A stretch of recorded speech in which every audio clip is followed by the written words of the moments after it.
In our world, it is easy for people to lose their way. What is our responsibility to those who go astray? Jesus taught that those who are lost are loved by God and are to be valued, sought, and welcomed back when they return.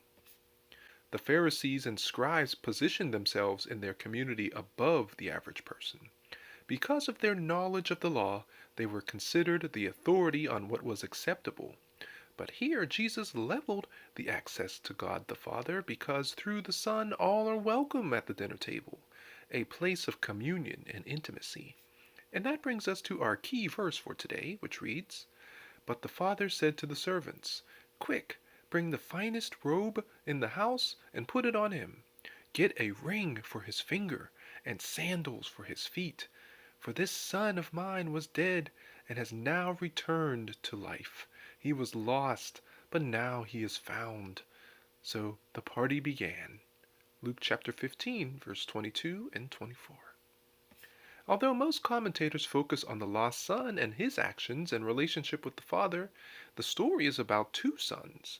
One son is identified as the lost or prodigal son.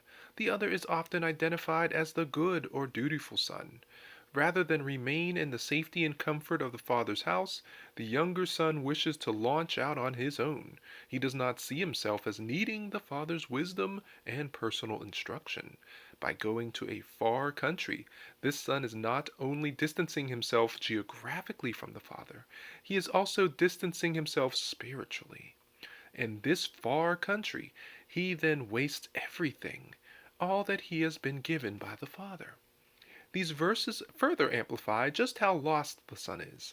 The son, who at home had shelter, servants, and a relationship with his father, is now joined to a citizen of a foreign country. The narrative amplifies his powerlessness. No inheritance, no family, and no home.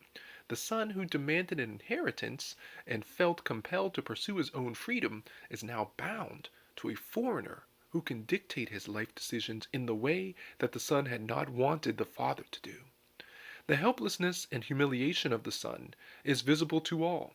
The deepest level of frustration and desperation is that in these circumstances no man gave unto him. Although he desperately needs charity, he is too far away and too far gone to receive it.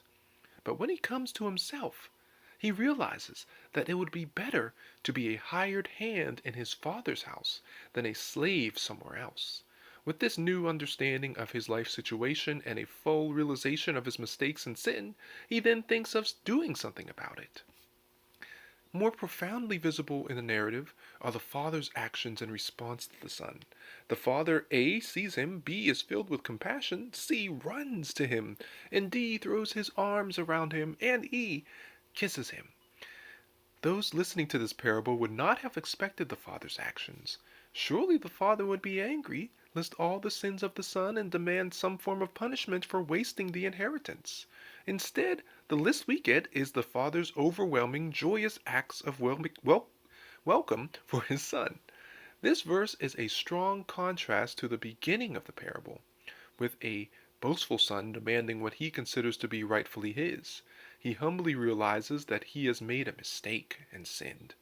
More important, the son now has a different understanding of his relationship with the father. Instead of taking a posture of arrogance, he now sees himself as not even worthy of his filial status and is willing to be a servant. It is here that the reader should notice the beauty of the narrative. Jesus is telling this story to the Pharisees and Sadducees who had many laws and restrictions. Here is the son who has clearly sinned. In every aspect, the son has violated the customs and laws of the Jewish people. The Pharisees would have anticipated a story where this son is now punished. However, the father in this story, who is positioned as God, does not even list all the son's infractions and sins. This would be alarming to the Pharisees that a son who has made so many mistakes could not only be embraced, but even given a party. The fact that the son is not punished but can return home to a celebration is a great story that demonstrates the overwhelming, incredible, unconditional forgiveness of God.